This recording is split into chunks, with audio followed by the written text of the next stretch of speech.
The envelope was heavy, the kind of textured, cream-colored stationery that screamed bad news from a specialist's office.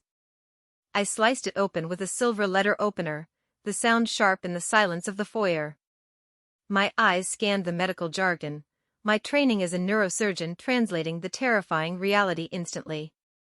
Amyotrophic lateral sclerosis. Lysander was dying. He just didn't know it yet. The report had been sent to his home address, our address, by mistake.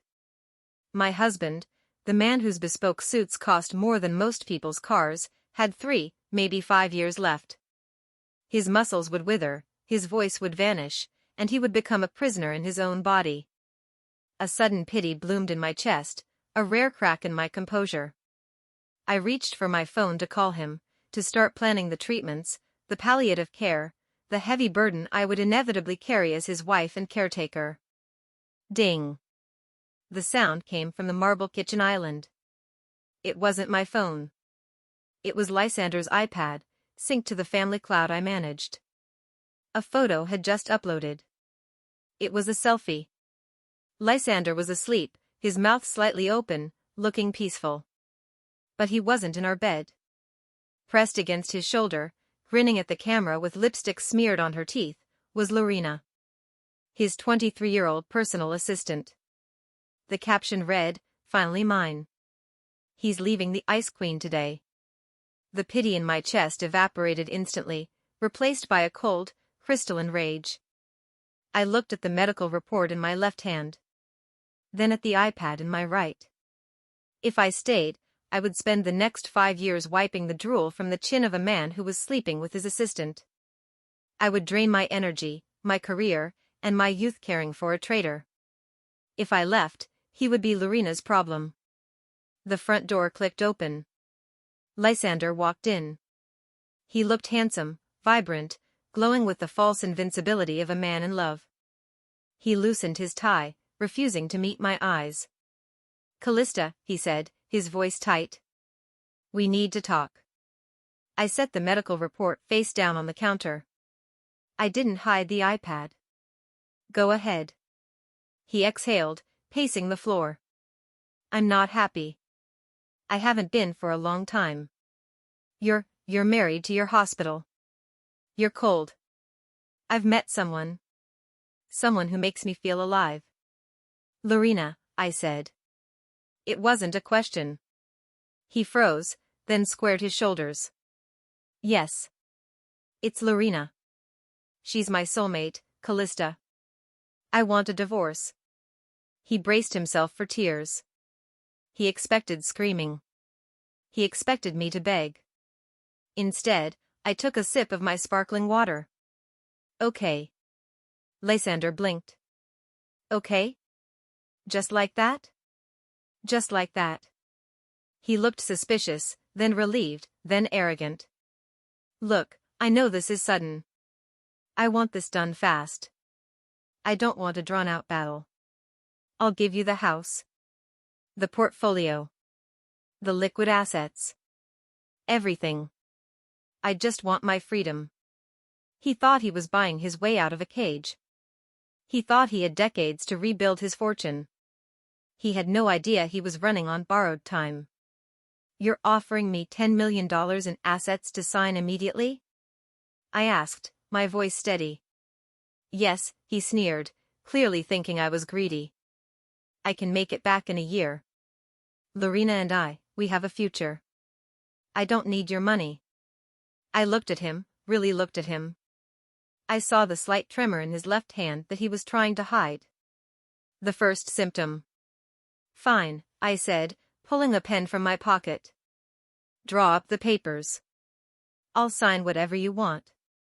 I wasn't just signing a divorce decree. I was signing his death warrant, and handing the executioner's axe to his mistress. "I hope she's worth it, Lysander," I said softly. He smirked. "She's worth everything." The next morning, the courthouse was sterile and smelled of floor wax. It was 10:30 a.m. Lysander sat next to Lorena, who had insisted on coming. She wore a white dress that was too short for a courtroom, her hand resting possessively on his knee. She shot me a look of triumph, her eyes scanning my tailored navy suit, looking for signs of defeat. She found none. The judge stamped the papers.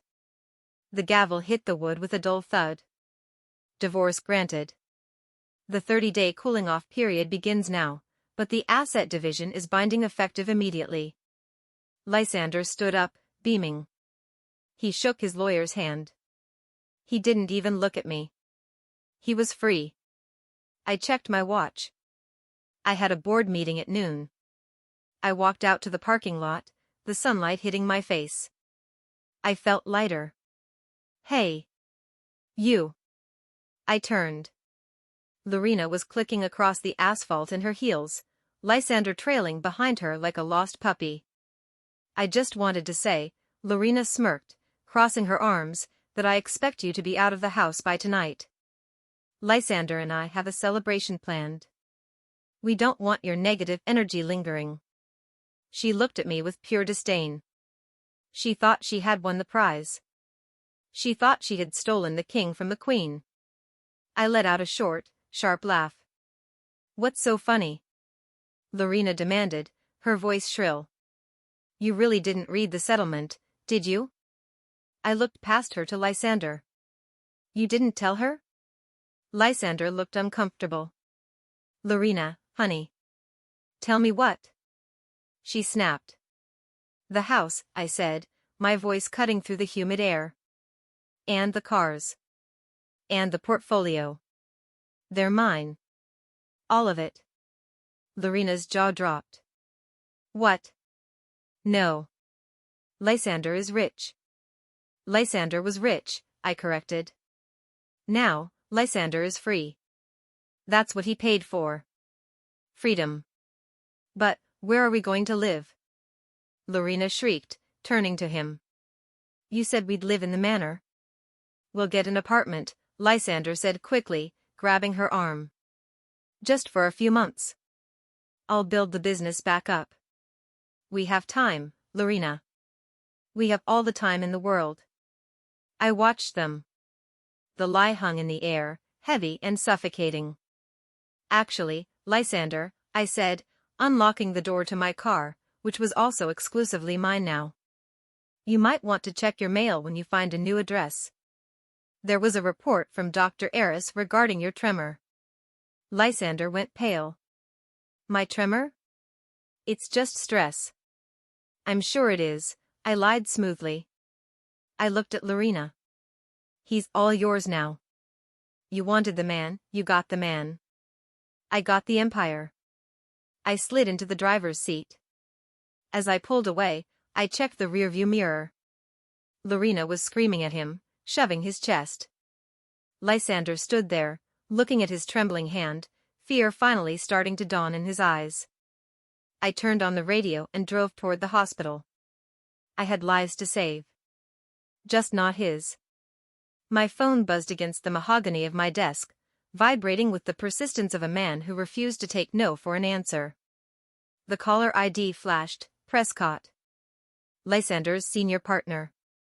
The man who cared more about quarterly projections than human decency. I tapped the speaker icon, keeping my eyes on the MRI scans illuminated on my wall monitors. Make it quick, Prescott. I have a craniotomy in 40 minutes. Calista, thank God, Prescott's voice was breathless, panicked. You have to stop this. I just saw the preliminary filing. Lysander he's liquidating positions. He's talking about cashing out to start a venture capital firm with some girl named Lorena. You two are a power couple. You're the Sterling brand. You can't let him throw this away for a midlife crisis. I didn't throw anything away, Prescott, I said, my voice cool and detached.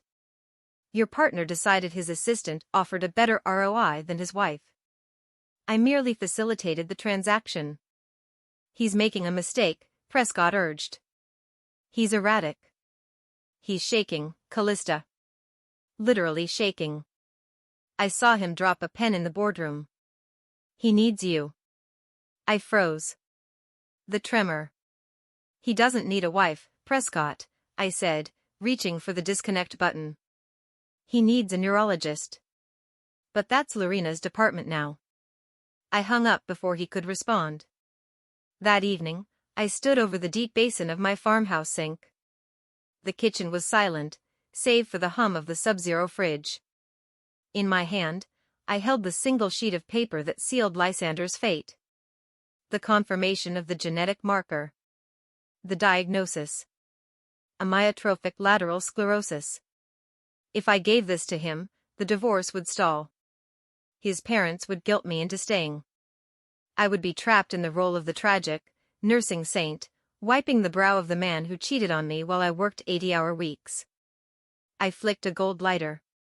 The flame danced, hungry and bright. I touched it to the corner of the report. The paper curled, blackening as the fire consumed the words degenerative and terminal.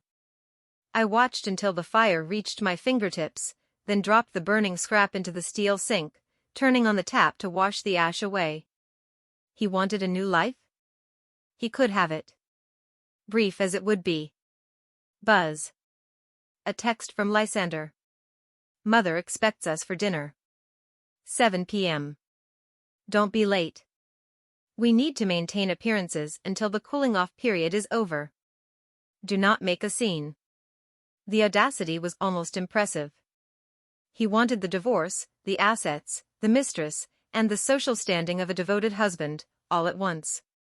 I typed back, see you there. I wasn't going to make a scene. I was going to make a crater.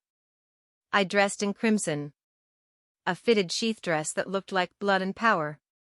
When I arrived at the Sterling estate, Lysander was waiting by the portico. He looked pale. His smile was tight, a mask of forced civility. You look aggressive, he muttered as I stepped out of my car. I look expensive, I corrected, brushing past him. Shall we? I'd hate to keep Mother waiting. The dining room was a mausoleum of old money, crystal chandeliers, heavy velvet drapes, and the suffocating scent of lilies. Eleanor and Richard Sterling sat at the ends of the long table, looking like monarchs of a crumbling kingdom. Calista, Eleanor sniffed, barely looking up from her soup. You're late. Again. I assume the hospital is more important than family obligations. Lives are usually more important than soup, Eleanor, I said, taking my seat. Lysander kicked my shin under the table. I didn't flinch. We were just discussing the summer gala, Richard rumbled, cutting into his steak. Lysander says you two are planning a trip to the Amalfi Coast afterwards. Good. You need the rest. You look tired, Calista. I'm not tired, I said, picking up my wine glass. I'm focused. Eleanor set her spoon down with a sharp clatter. Focused on what? Your career. Really, Calista, it's becoming unbecoming. Lysander needs a wife who is present. A wife who can provide an heir. We have been patient, but the clock is ticking. Lysander went rigid beside me. He took a large gulp of wine, his hand trembling so badly the red liquid sloshed over the rim and stained the white tablecloth. Damn it, he hissed, staring at his hand as if it belonged to someone else. Nerves, darling? I asked sweetly. Just stress, he snapped, hiding his hand in his lap. To the point, Eleanor pressed, her eyes narrowing on me. When can we expect a grandchild? You're 34. It's time to stop playing doctor and start being a woman. The insult hung in the air, gross and archaic. Lysander said nothing. He just stared at his plate, the cowardice radiating off him in waves. He was letting them batter me one last time. I wiped my mouth with the linen napkin and set it gently on the table. You're right, Eleanor, I said, my voice projecting clearly in the cavernous room. Lysander does need an heir. And he certainly needs a woman who isn't playing doctor. I turned my head and looked directly at Lysander. Why don't you tell them? Calista, stop, Lysander whispered, his eyes wide with panic. Tell us what? Richard barked. I smiled, a cold, sharp expression that didn't reach my eyes. You should ask Lorena for grandchildren, Eleanor. She's 23. Her clock is in perfect condition. And unlike me, she has plenty of free time, since she's currently unemployed after sleeping with her boss. The silence that followed was absolute. Eleanor's face went purple. Lorena? The assistant? The girl who fetches coffee? The very same, I said. Lysander filed for divorce yesterday. He's quite in love. He gave me the house and the portfolio just to rush the process. Isn't that romantic? You gave her the assets? Richard roared, standing up. You idiot. You gave away the Sterling capital for a piece of office trash? She's not trash. Lysander yelled, standing up to defend his mistress. But as he put weight on his hands to push himself up, his left arm buckled. A spasm. He collapsed back into his chair, knocking over the entire bottle of Cabernet. Glass shattered. Red wine pooled like blood on the pristine table. Lysander stared at his arm, horrified. I slipped. You're weak, Richard spat. Weak and stupid. You've ruined this family. I think I've lost my appetite, I said, standing up smoothly. The chaos was delicious, but I had no intention of staying for the cleanup. I walked toward the foyer, my heels clicking a rhythm of victory on the marble. Calista. Wait. Lysander scrambled after me, catching up as I reached the heavy oak front doors. He was panting, sweat beading on his forehead. You did that on purpose, he accused, his voice shaking. You humiliated me. You ruined everything. You ruined it yourself, Lysander, I said, opening the door. The night air was cool. I just turned on the lights. I'll get the money back, he sneered, trying to regain some semblance of dominance. Lorena and I will build something bigger than you ever could. You'll be alone in that big house, Calista. Cold and alone. I looked at his trembling hand, then up to his eyes. I saw the fear behind the bluster. I saw the ticking clock he couldn't hear. I'd rather be alone in a mansion than together in a wreckage, I said softly. Tell me, Lysander. When you betrayed me, did you calculate the cost? I'm willing to pay it, he spat. Oh, you will, I promised. You have no idea how much you're going to pay. I stepped out into the night, leaving him shaking in the doorway, a dying man defending a dead dream. The ink on the settlement papers was barely dry, and I had already upgraded my entire existence. I stood on the balcony of my new penthouse, looking out over the city skyline. It was sleek, modern, and silent, a stark contrast to the suffocating, dusty grandeur of the Sterling estate. I took out my phone. One by one, I tapped block. Eleanor.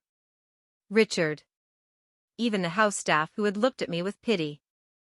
I severed the digital arteries connecting me to that toxic bloodline. I was free. I was rich. And tonight, I was the chief resident on duty at the busiest trauma center in the city. I loved the night shift. It was pure, chaotic honesty. No socialite masks, just blood, breath, and survival. At 2:14 a.m., the double doors of the ER burst open. Incoming. Male, 36, severe abdominal pain, vomiting blood. BP is tanking, 80/50. I snapped on my latex gloves, my mind shifting into overdrive.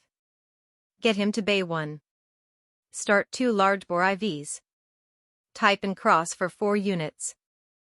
I sprinted alongside the gurney, my eyes locked on the monitor. Then I looked down at the patient. It was Lysander. He was gray, curled in a fetal position, clutching his stomach. His bespoke shirt was ruined, stained dark red. Calista, he wheezed, his eyes unfocused. It hurts. Running alongside the gurney, clicking her heels on the linoleum, was Lorena. She wasn't dressed for a hospital. She was wearing a sequined mini-dress that barely covered her thighs, smelling of stale vodka and expensive perfume. She didn't look worried. She looked annoyed. Finally. Lorena snapped, almost tripping over an stand. He's been whining about his stomach all night. We were at the Sapphire Club and he ruined the VIP booth. I ignored her. Get him on the monitor. This is a perforated ulcer. He's septic. Lorena grabbed my arm, her fake nails digging into my scrub top. Wait. You? No. Absolutely not. I ripped my arm away, my expression turning to ice. Don't touch me. I want a real doctor. Lorena shrieked, looking around the trauma bay. I want someone who isn't a bitter ex-wife. You'll kill him on purpose. The nurses froze. The room went silent. I stepped into Lorena's personal space, towering over her with the authority of 10 years in medicine. Listen to me, you little fool. I am the chief resident. I am the best surgeon in this building. He is bleeding out internally. If I walk away, he waits 20 minutes for the on-call attending, and in that time, he goes into cardiac arrest. I gestured to the door. So, it's me, or the waiting room. Choose. Now. Lorena's mouth opened and closed like a fish. She looked at Lysander, who was groaning in agony, then back at me. She shrank back, her bravado crumbling instantly. Fine, she muttered, pulling out her phone. Just fix him. Get her out of my trauma bay, I ordered the security guard. As they dragged Lorena out, she was already typing a text, probably complaining about the service. I turned back to Lysander. I intubated him with practiced ease, my hands steady. I stabilized his pressure. I stopped the bleeding. I saved the life of the man who had destroyed mine. Not out of love. But because I was a professional, and he was just another body on a slab. The sun was rising when I walked into the recovery room. Lysander was awake, pale and hooked up to monitors, but stable. The room smelled terrible. Not like antiseptic, but like grease and chili oil. Lorena was sitting in the visitor's chair, scrolling through TikTok with the volume up. On the tray table, hovering inches from Lysander's face, was a styrofoam container of spicy Szechuan beef and fried rice. You're awake, I said, checking his vitals. Lysander looked at me with groggy shame. Calista. Thank you. The nurses said, they said it was bad. Perforated gastric ulcer, I said clinically. Stress, alcohol, and poor diet. You almost died. I'm hungry, Lysander croaked, reaching for the takeout container. I slapped his hand away. Are you insane? Lorena looked up, rolling her eyes. Oh my God, leave him alone. He said he was hungry, so I postmated his favorite. It's spicy beef. He loves it. I stared at her. The sheer stupidity was breathtaking. It was almost a weapon.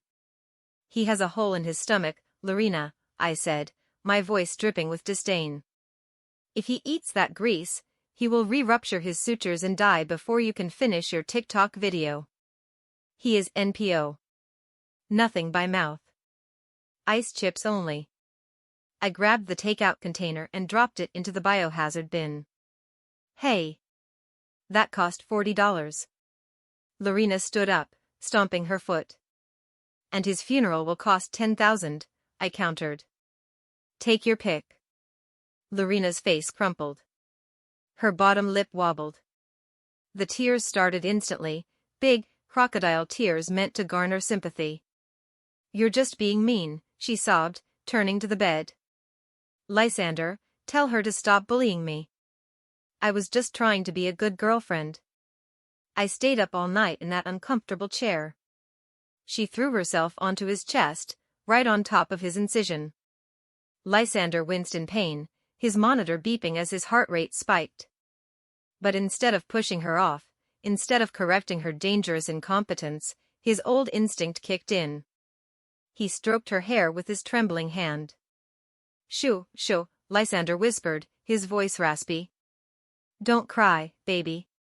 It breaks my heart. I froze. The air left my lungs. Don't cry, It breaks my heart.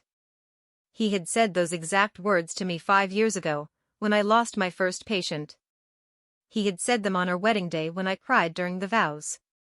He had said them when my mother died. I thought it was our phrase. I thought it was the specific language of our love. But it wasn't. It was just a line. A script he recited to whichever woman was currently servicing his ego. It meant nothing. He meant nothing. The last tiny fragment of regret I held, the microscopic wonder of what if, calcified into stone. I looked at them. The dying man and the parasitic girl. The downgrade was absolute. She would kill him with her incompetence, and he would thank her for it because she stroked his vanity. "I'll send the nurse in with some ice chips," I said, my voice completely void of emotion. "Dr. Evans will take over your care from here. I'm off the clock." "Calista, wait," Lysander said, looking over Lorina's shoulder. There was a desperation in his eyes, a silent plea for the competence and stability I represented. I didn't stop. I walked to the door. "Goodbye, Lysander. Try not to let her kill you before the alimony check clears." I walked out into the corridor, stripping off my white coat. I felt lighter than air. The hospital was full of sick people, but for the first time in a long time, I wasn't the one infected. I stepped out of recovery room 4, the heavy door sealing in the stench of grease and lies. My stomach churned, not from a virus, but from the sheer toxicity of the scene I had just witnessed. I needed air. I needed sterilization. I marched down the corridor, my eyes fixed on the exit signs, my heels striking the floor with a rhythmic, angry cadence. I was so focused on escaping the orbit of Lysander's pathetic melodrama that I didn't see the little boy sprinting from the pediatric waiting area.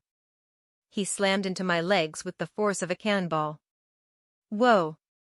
I stumbled back, my heel catching on the linoleum. Gravity took hold, and for a split second, I braced for the impact of the hard floor. It never came. Strong, steady arms wrapped around my waist, halting my fall instantly. I looked up, breathless. Dr. Soren Kale. The hospital's new head of trauma surgery. 6'2" of Scandinavian stoicism and terrifying competence. "Steady, Dr. Sterling," Soren said, his voice a low rumble that vibrated against my chest. He set me upright but didn't immediately let go, his hands lingering on my arms to ensure my balance. "You seem distracted today." "Just taking out the trash, Dr. Kale," I smoothed my scrubs, my pulse steadying. "Thank you." He smiled, and it was the kind of genuine, easy smile that Lysander hadn't given me in years. "Anytime." "Coffee? You look like you've been fighting a war." "I have," I began. "Get your hands off her." The scream tore through the hallway, raw and ragged. I turned. Lysander was standing in the doorway of his room, clutching his four-pole like a weapon. He was hunched over, his other hand pressing a pillow against his fresh surgical incision, his face a mask of sweaty, pale rage. Lorina was peeking out from behind him, looking thrilled by the drama. "Lysander, get back in bed," I ordered, my voice snapping into physician mode. "You'll rip your sutures. Stop pretending." Lysander shuffled forward, the wheels of his four-pole squeaking. He pointed a trembling finger at Soren. "I knew it. I knew you were sleeping with him." Soren looked at Lysander, then at me, his eyebrow arching in confusion. "This is the patient with the perforated ulcer?" "This is my ex-husband," I corrected. "And he is delirious." "I am not delirious," Lysander shouted, drawing the attention of nurses and patients down the hall. "I see you. I see the way he looks at you. You high and mighty hypocrite. You divorced me for cheating? You've been screwing him for months." I stepped closer to him, my expression hardening into stone. "Lysander, the anesthesia hasn't worn off. You're embarrassing yourself." "Am I?" He reached into the pocket of his hospital gown, he must have had his phone in there. He tapped the screen with shaking fingers and shoved it in my face. Explain this, Calista. Explain this. I looked at the screen. It was a grainy photo, clearly taken by a private investigator. It showed me and Soren entering the service entrance of the Grand Hotel downtown. The timestamp was 11:45 p.m. The date was 6 months ago. 6 months ago. Just before Lysander turned cold. Just before he started staying late at the office. Just before the business trips with Lorena began. That night, Lysander hissed, tears of self-righteous fury welling in his eyes. That was the night you told me you lost the baby. The hallway went silent. The air grew heavy, suffocating. My hand instinctively went to my stomach. The memory was a physical wound. The miscarriage had shattered me. I had come home empty, bleeding, needing my husband. And he had been distant. He had slept in the guest room. He had refused to touch me. I thought I was crazy, Lysander spat, his voice trembling with venom. I thought, why is she so cold? Why did she lose the baby? And then I got the pictures. You were at a hotel with him. Late at night. While you were pregnant. He looked at Soren with pure hatred. That wasn't my child, was it? That's why you lost it. Karma. Soren took a step forward, his fists clenching. I put a hand on his chest to stop him. I felt a strange sensation wash over me. It wasn't anger. It wasn't sadness. It was clarity. Absolute, crystalline clarity. Lysander hadn't just cheated because he was weak. He cheated because he was stupid. He had destroyed our marriage, our future, and his own integrity based on a delusion he was too cowardly to verify. You think I was having an affair, I stated, my voice dangerously quiet. The photo proves it. Lysander yelled. You were at a hotel. I let out a short, dry laugh. It echoed off the sterile walls. Come with me, I said. What? Walk, I commanded. If you can stand up to accuse me of something so vile, you can walk 20 feet. I grabbed the handle of his four-pole and dragged it down the hall. Lysander stumbled after me, forced to keep up or rip the needle from his vein. Lorena trailed behind, filming on her phone. I stopped in front of the main elevator bank. Mounted on the wall was a large, brass commemorative plaque. Read it, I said. Lysander blinked, swaying on his feet. I don't. Read it. I snapped. He squinted at the text. In honor of the first responders and medical staff who saved 142 lives during the Centennial Hotel structural collapse. Date, October 14th. Triage Unit Lead, Dr. Calista Sterling. Trauma Command, Dr. Soren Kale. Lysander read the date. Then he looked at the photo on his phone. The date was the same. Do you remember the news that night, Lysander? I asked, my voice slicing through him. The ballroom ceiling collapsed. Mass casualty event. Soren and I didn't go to that hotel to sleep together. We went there because we were the nearest trauma team and there were people crushed under concrete. I pointed to the service entrance in the photo. That's where we set up the field hospital. I was triaging victims for 6 hours.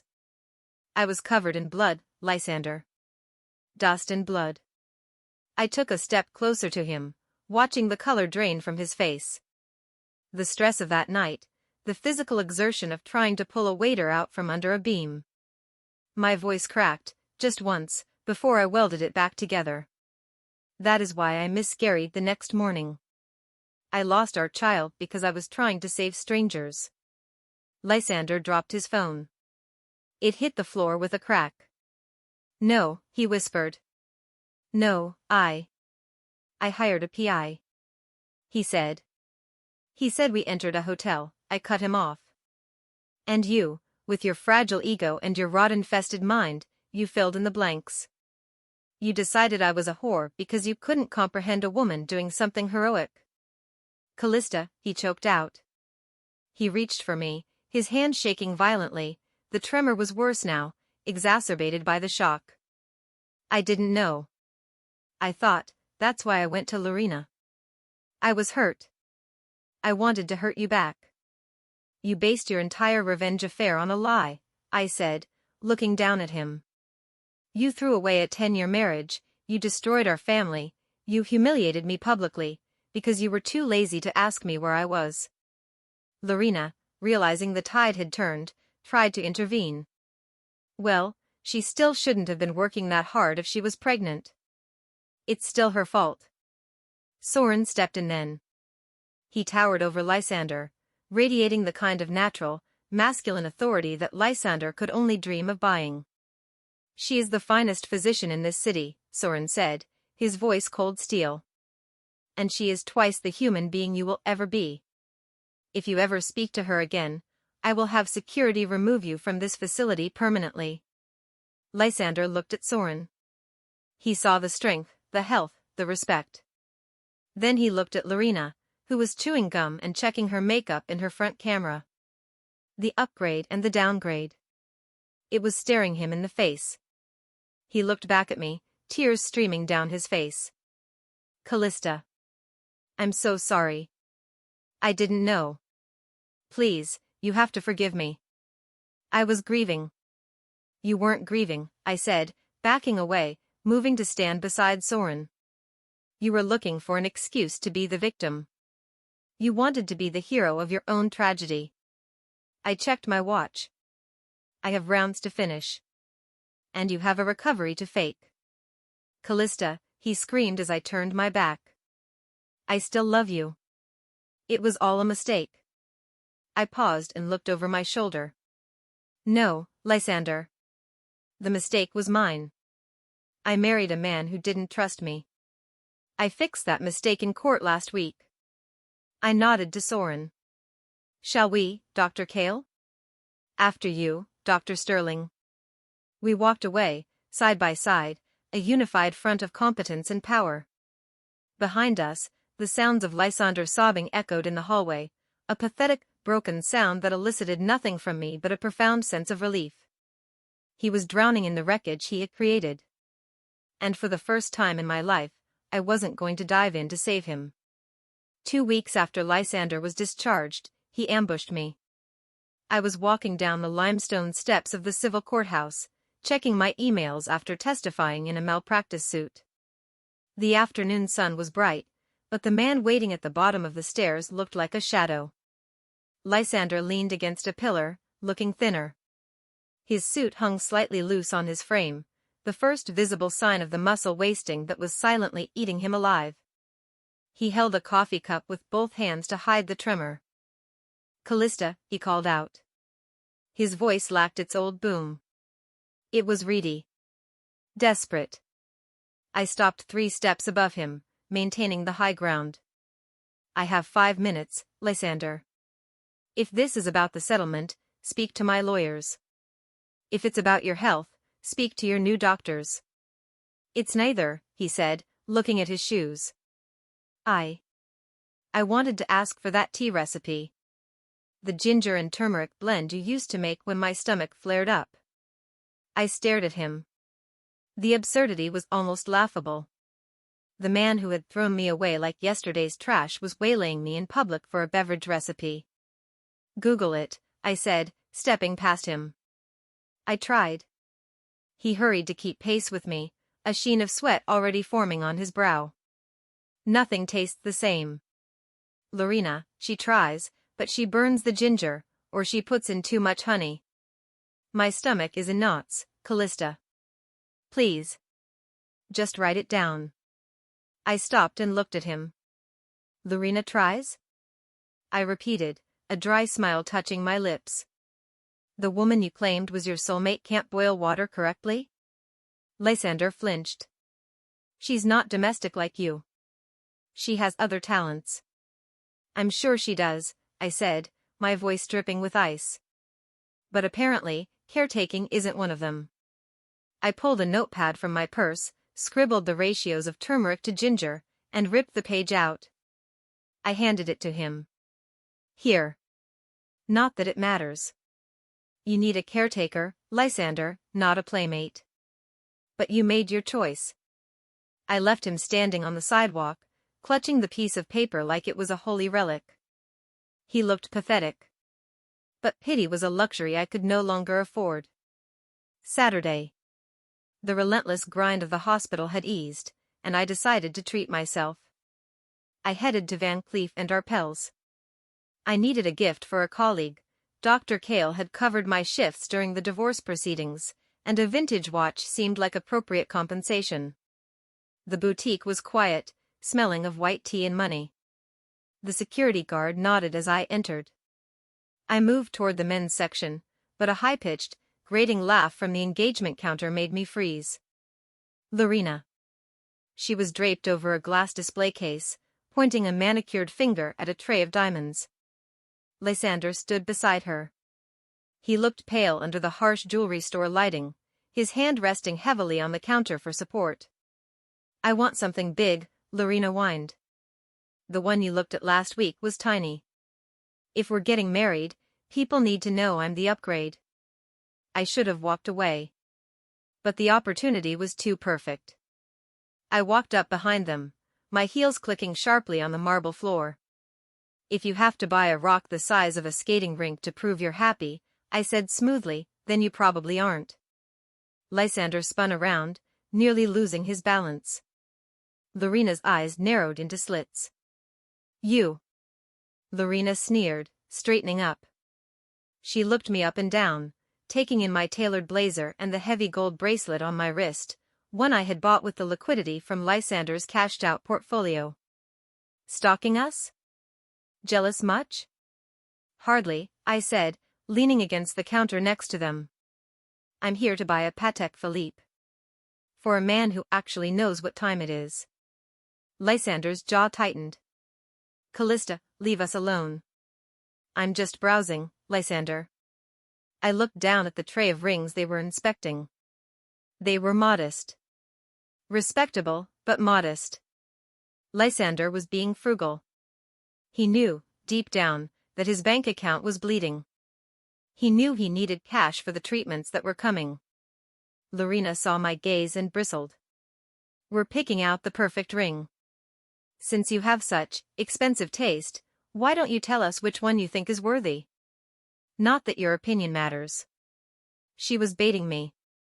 She wanted to flaunt that she was getting the ring I no longer wore. You want my opinion? I asked, looking at Lysander. His eyes were fearful.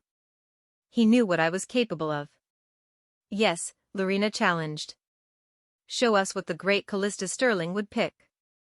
I smiled. It was a shark's smile. Well, I said, gesturing to the clerk. Bring out the Empress cut from the vault. The 12-carat yellow diamond. The clerk's eyes widened. Ma'am, that piece is significant. Lysander can afford it, I said, locking eyes with my ex-husband. Can't you, darling? You used to tell me that a man's love is measured by his sacrifice. Only the best for the woman you love. Isn't that the family motto? The clerk brought out the ring. It was a monster. A blinding, heavy stone that screamed excessive wealth. The price tag sat discreetly beside it, $1,200,000. Lorena gasped. Her hands flew to her mouth. Greed illuminated her face like a spotlight.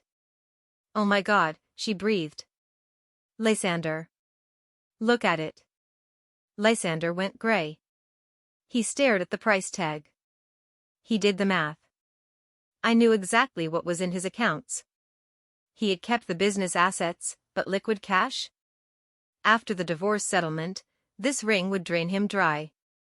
It would take the money meant for his future nurses, his wheelchair, his ventilator. It's a bit much, isn't it? Lysander stammered, his voice trembling. Lorena, honey, we talked about a budget. Budget?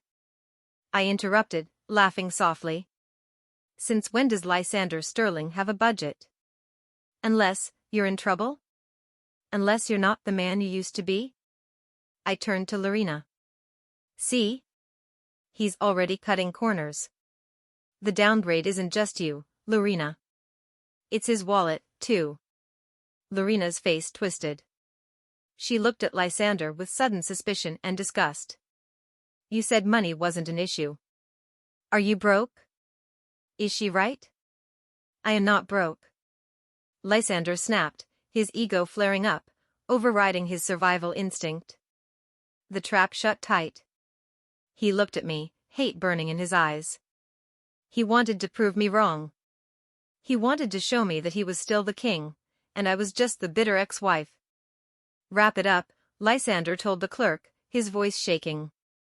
Sir, the clerk asked. I said buy it.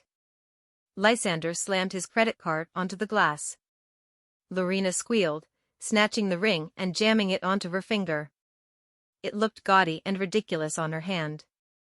I love you, baby, she shrieked, kissing his cheek. I watched the clerk swipe the card. Approved. $1.2 million. Gone. Lysander looked at the receipt, and for a second, I saw the terror break through. He realized what he had done. He had just traded his medical safety net for a piece of carbon to silence a gold digger. Congratulations, I said, pushing off the counter. It suits her perfectly. Loud, overpriced, and ultimately useless. Go to hell, Calista, Lysander whispered, pocketing his card with a trembling hand. I don't need to, I said, turning to walk toward the watch counter. I'm already in heaven. But you better hope that ring can pay for a hospital bed. I walked away, the sound of Lorena's giggles fading behind me. He had the ring. She had the status. But I had the satisfaction of knowing that when the bill for his life came due, he would be bankrupt in every way that mattered. My phone lit up at 12:03 a.m. I was awake, reviewing the quarterly budget for the trauma wing, a glass of vintage Merlot untouched beside me. The caller ID flashed a name that used to make my heart race, but now only induced a mild sense of clinical curiosity. Lysander. I answered on the fourth ring, putting it on speaker. I didn't say hello. Calista? His voice was thick, slurred. The distinct, sloppy cadence of expensive scotch on an empty stomach. You're drunk, Lysander, I stated, not looking up from my spreadsheet. And it's midnight. She's awful, he groaned. The sound was pathetic, a wet, heavy admission of defeat. Lorena. She's a child, Calista. There are wet towels on the mahogany. She left a curling iron on the silk sheets. It burned a hole. I took a sip of my wine. You wanted youth, Lysander. You got immaturity. That was the trade. She spends everything, he continued, his voice cracking. I asked her to go to the pharmacy for my stomach, for the cramps. She said it was gross and ordered pizza instead. She doesn't care that I'm sick. She just wants to party. She's 23, I reminded him coldly. She thinks sick is a hangover. You chose a playmate, not a partner. I made a mistake, he whispered. The line crackled with his heavy breathing. Calista, please. I can't do this. I'm tired. My body hurts. I feel weak. Can we stop the filing? Can we just hit pause? I'll send her away. I'll buy her off. I closed my laptop. The audacity was breathtaking. He actually thought he could return me like a pair of shoes that fit better than the new ones. You didn't just choose her, Lysander, I said, my voice diamond hard. You discarded me. You looked at 10 years of loyalty and threw it in the trash for a pair of legs and a fake tan. There is no pause button. There is no rewind. But I need you, he sobbed. No, I corrected. You need a nurse. And you just spent your nursing budget on a diamond ring. Good night. I hung up. I didn't feel sad. I felt vindicated. The next evening was the gala for Senator Holloway's 50th birthday. It was the kind of event where attendance was mandatory if you wanted to remain relevant in the city's social hierarchy. I arrived alone, wearing a backless emerald gown that cost more than Lorena's entire wardrobe. I felt powerful. The whispers started the moment I entered the ballroom, whispers about the divorce, about my promotion, about how I looked like a woman who had just won a war. Then, I saw him. Lysander was seated at table 4. He was alone. Lorena was conspicuously absent, likely uninvited by the senator's wife, who had zero tolerance for homewreckers. He looked terrible. His tuxedo, usually tailored to perfection, hung loosely on his frame. His skin was sallow, gray against the crisp white of his collar. He sat with his shoulders hunched, staring at the table settings as if they were a puzzle he couldn't solve. I was seated directly across from him. The universe, it seemed, enjoyed the theater. Calista, he nodded, his eyes avoiding mine. You look stunning. I know, I said, unfolding my napkin. The first course arrived. Braised quail. It required dexterity to eat. I watched Lysander pick up his fork. His hand was trembling violently. He tried to stab a piece of meat, but his fingers wouldn't cooperate. The silver fork clattered against the fine china, the sound ringing out like a gunshot in the hushed dining room. He tried again. His grip failed. The fork slipped from his numb fingers and fell onto the floor. The table went silent. The other guests, titans of industry, politicians, socialites, stared. They saw the tremor. They saw the weakness. In their world, physical frailty was blood in the water. Lysander's face went crimson. He looked at his hand as if it were a traitor, sweat beading on his upper lip. I'm sorry, he mumbled, reaching down clumsily. For a second, the doctor in me overrode the ex-wife. It was muscle memory. I reached across the table, picked up his knife and fork, and quickly, efficiently, cut the quail into bite-sized pieces. I didn't do it with affection. I did it with the clinical detachment of a surgeon prepping a body. Eat, I said, placing the utensils down. Before you embarrass yourself further. Lysander looked at the cut meat. Then he looked at me. His eyes were filled with a crushing mix of gratitude and humiliation. He realized that the only person in the room capable of helping him was the woman he had betrayed. Thank you, he whispered. Ring. A phone began to blare. It wasn't a standard ringtone. It was a shrill, pop song that shattered the sophisticated atmosphere. It was Lysander's phone. He fumbled for it, his weak fingers struggling to slide the answer button. He accidentally hit speaker. Where the hell are you? Lorena's voice screamed, amplified for the entire table to hear. Lysander froze. Lorena, I'm at the senator's? I don't care about the stupid senator, she shrieked. I'm bored. You left me in this big, creepy apartment with no cash. The credit card was declined for the bottle service. You said you had money. Every head at the table turned. The senator's wife looked at Lysander with pure disgust. The downgrade wasn't just private anymore. It was public record. Lorena, stop, Lysander hissed, trying to turn the volume down but failing. Don't tell me to stop, you old cripple, she yelled. Come pick me up right now or I'm pawning this ugly ring. Lysander managed to hang up. The silence that followed was heavy, thick with judgment. He looked around the table, seeing the pity and the disdain in the eyes of his peers. He was no longer Lysander Sterling, the power broker. He was just a sick man with a trashy girlfriend. He stood up, his chair scraping loudly. I have to go, he stammered. He turned to flee, his gait shuffling and uneven. Lysander, I called out, my voice clear and steady. He stopped, his back to me, shoulders shaking. Tomorrow, I said, taking a sip of my wine. 9 a.m.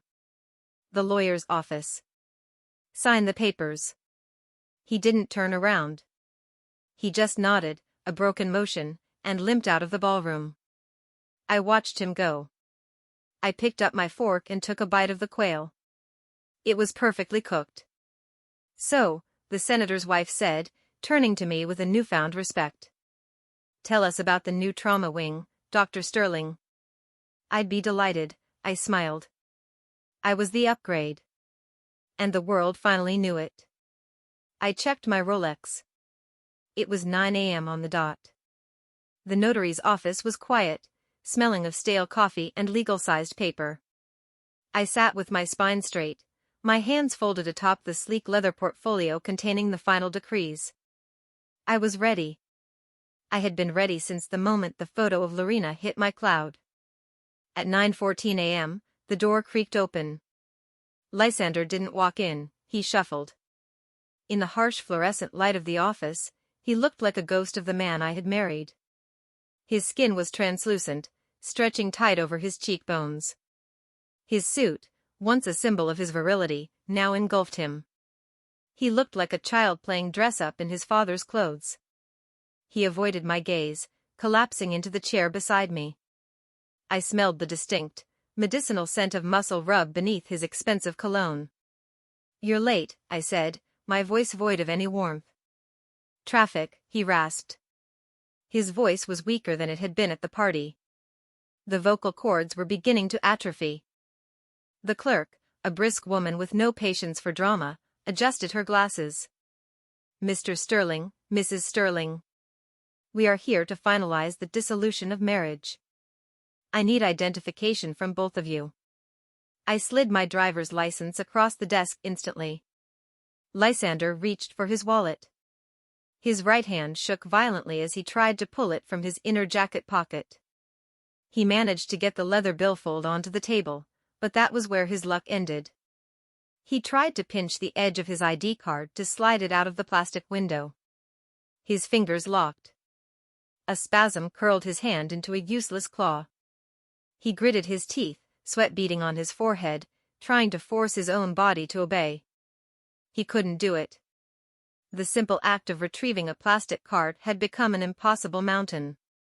The clerk watched, uncomfortable. The silence stretched, agonizing and humiliating. I just... Lysander stammered, his face burning with shame. I didn't sigh. I didn't offer a word of comfort.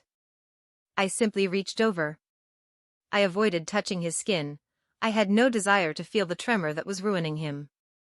I pinched the edge of the ID card with my manicured nails and slid it out in one smooth motion. I placed it on the desk in front of the clerk. He's having motor control issues, I said clinically. Let's proceed. Lysander looked at me, his eyes wide and wet. He wanted to thank me. He wanted to acknowledge the mercy. But I hadn't done it for him. I had done it because I had a board meeting at 10. The clerk typed something into her computer. Then she looked up, her expression grave. Do you, Calista Sterling, still wish to proceed with this divorce, rendering all asset divisions final and binding? Yes, I said instantly. The word didn't even touch the sides of my throat. And do you, Lysander Sterling? Lysander hesitated. He looked at the paperwork. He looked at his clawed hand resting on the mahogany. He looked at me, the woman who had built his life, managed his health, and secured his legacy. He knew, in that terrifying moment, that he was signing away his only hope of survival. He opened his mouth, but no sound came out. He swallowed hard, tears spilling over his lashes. Mr. Sterling? The clerk pressed. Yes, he whispered, the word sounding like a death rattle. Thump thump. The heavy rubber stamp hit the paper. It was the sound of a guillotine blade dropping. It is done, the clerk said, handing us each a red booklet. You are legally divorced. I stood up immediately, sliding the booklet into my Hermes bag. Thank you. I walked out of the office, the heels of my shoes clicking a rhythm of victory. Lysander trailed behind me, struggling with the heavy door. We stood on the sidewalk. The city air was crisp. I took a deep breath, tasting the oxygen of freedom. Calista, Lysander called out. He was leaning against the brick wall of the building for support. Why did you sell the house so fast? I turned, adjusting my sunglasses. Excuse me? The manor, he said, breathless. My mother told me. You sold it 3 days after I signed the initial asset transfer. You liquidated everything. Why? I smiled. It was the smile of a predator who had already digested its meal. Because I knew the market was peaking, I lied.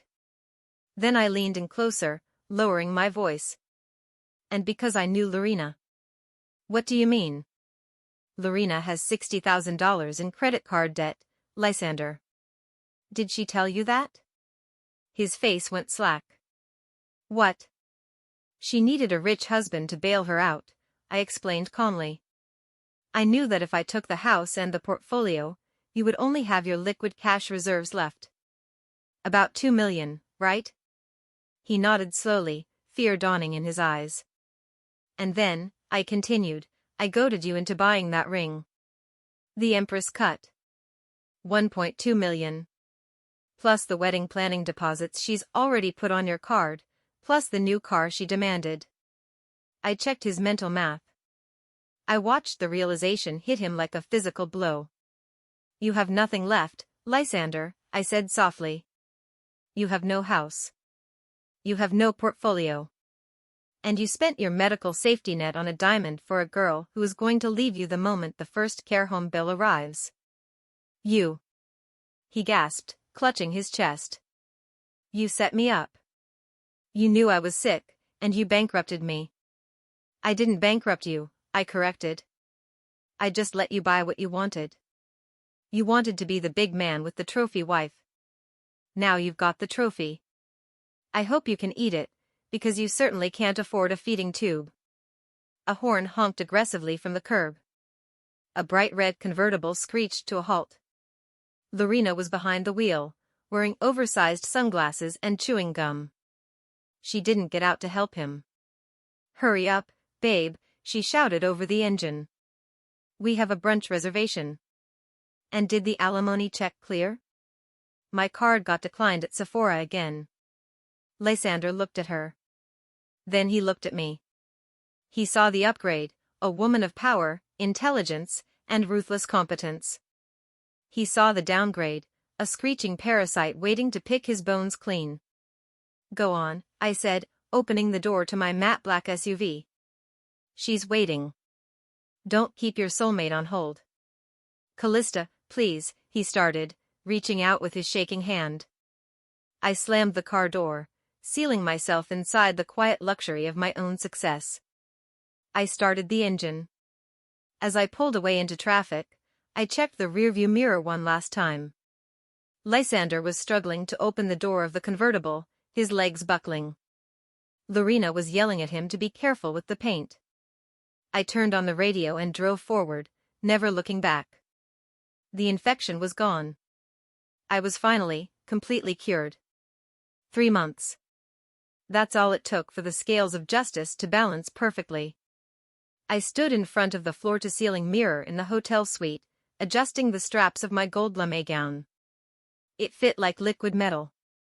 My skin was glowing, the result of expensive facials and the total absence of toxic stress. My phone pinged on the vanity. A notification from a legal gossip blog. Sterling Law and Freefall, senior partner Lysander Sterling removed due to cognitive decline and malpractice suits. I swiped it away. There was another headline below it, from a tabloid site. Mystery blonde ejected from pawn shop trying to sell $1.2 million ring for cash. Lorena. Trying to liquidate the Empress cut to pay for her credit card bills. They had likely offered her pennies on the dollar because she'd probably scratched the setting.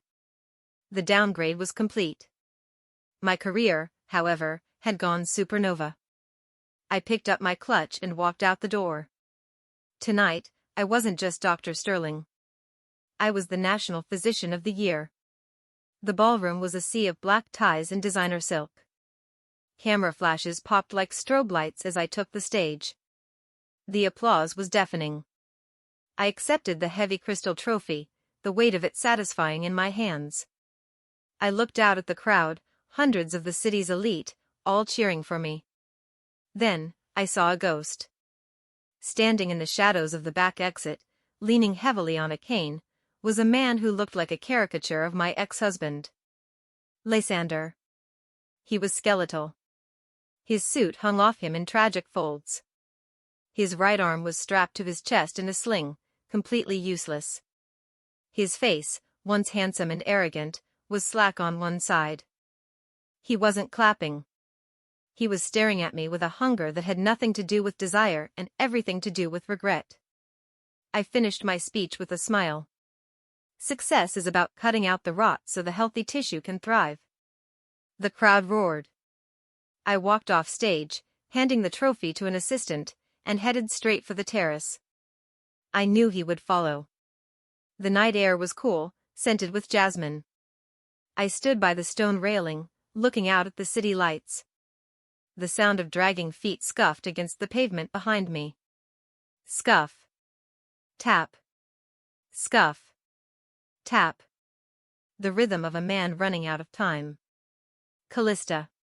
His voice was a wet, garbled rasp. The bulbar onset had begun.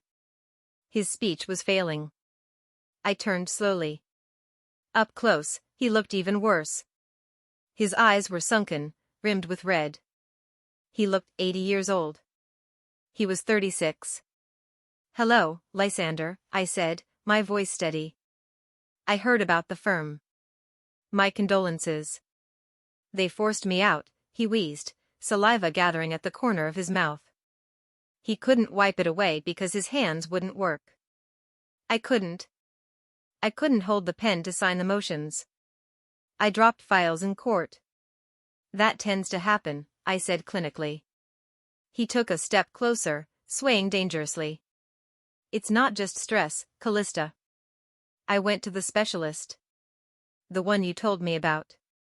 He took a shuddering breath, his eyes filling with tears. "I have ALS." He let the words hang in the air, expecting me to gasp. He expected me to drop my guard, to rush forward, to embrace him in his tragedy. He expected the wife he had married. I didn't move. I didn't blink. "I know," I said. Lysander froze. The cane slipped slightly on the stone. "What?" "I know," I repeated, my voice as cold as the champagne chilling inside. "I knew the day you asked for the divorce. The report came to the house by mistake. I read it right before I saw the photo of you and Lorena in bed." His jaw dropped. He stared at me with horror, the realization washing over him like acid. You knew," he choked out. "You let me leave? You let me sign away the house, the money, knowing I was dying? You wanted freedom, Lysander," I said, stepping into his personal space. "You told me Lorena was your soulmate. You told me she was worth everything. Who was I to stand in the way of true love? She left me," he sobbed, the dignity completely gone. 2 days ago. When the diagnosis was confirmed. She said she didn't sign up to be a nurse. She stole the car keys and left me on the floor. I warned you," I reminded him. "I told you she wasn't built for the heavy lifting." "How could you?" he wailed, a sound of pure agony. "You're a doctor. You save lives. How could you let me walk into this trap?" "Because you fired me," I snapped, my eyes flashing with sudden fire. "You fired your wife. You fired your partner. You looked me in the eye and told me I was cold, that I was boring, that I wasn't enough. You wanted a party, Lysander. Now the bill is due." He slumped against the railing, his legs giving out. He slid down until he was sitting on the cold stone, a heap of expensive fabric and failing bones. He looked up at me, a child looking for a mother. "Calista," he whispered. "If I hadn't done it, if I had been faithful, if I had come home to you that night instead of her." He swallowed hard. "Would you have stayed?" The question hung between us. The final what if. I looked down at him. I saw the man I had loved for 10 years. And I saw the traitor who had tried to destroy me. "If you had been faithful," I said, my voice soft but unyielding. I would have been your nurse. I would have been your doctor. I would have fed you, bathed you, and carried you. I would have held your hand until your very last breath. I would have spent every dime of our fortune to make you comfortable. You wouldn't have been alone. I leaned down, just close enough for him to smell my perfume, the scent of a woman he could no longer touch. But you chose a different nurse. I hope she was worth it. I turned on my heel. Calista. No. Help me, he screamed behind me, his voice breaking. Please. I don't want to die alone. I didn't stop. I walked back into the ballroom, into the light, into the applause. I left the darkness behind me. 1 year later. The first-class cabin of the Swiss Air flight smelled of fresh leather and possibilities. I settled into seat 1A, accepting a glass of vintage Krug from the flight attendant. Geneva is beautiful this time of year, a deep voice said from seat 1B.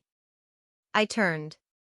Dr. Soren Kale smiled at me, his eyes crinkling at the corners. He looked strong. Capable. Loyal. We were heading to the World Health Summit. I was the keynote speaker. He was my partner, in the operating room, and in life. I'm looking forward to the view, I said, clinking my glass against his. Soren reached out and took my hand. His grip was firm. Steady. The hand of a man who would never drop me. You deserve it, Calista, he said. I looked out the window as the plane began to taxi. Somewhere, miles below, in a state-run facility funded by Medicaid, a man named Lysander was staring at a ceiling, trapped in a body that had betrayed him, just as he had betrayed me. He was a memory. A cautionary tale. A closed file. I squeezed Soren's hand. Yes, I said, turning away from the window to look at my future. I really do. The plane lifted off, soaring above the clouds, leaving the wreckage far, far below. And that, ladies and gentlemen, is what we call absolute, zero-degree vengeance. Lysander wanted a younger model, and he paid for it with his entire life. Calista didn't just win the breakup, she won the war. Now, I have to ask you the question of the day, and I want you to be honest in the comments below. When Lysander was begging for help in the garden, admitting he was dying, would you have walked away like Calista? Or would you have shown mercy? If you enjoyed seeing a strong woman take out the trash, make sure you hit that like button, it really helps the channel. And if you haven't already, smash that subscribe button and ring the bell. We have a new story dropping tomorrow about a billionaire who tries to buy his wife's silence, only to realize she owns the bank. You do not want to miss it. Thanks for watching. Stay sharp, stay loyal, and remember, if you betray the queen, don't expect her to save you when you fall. See you in the next one.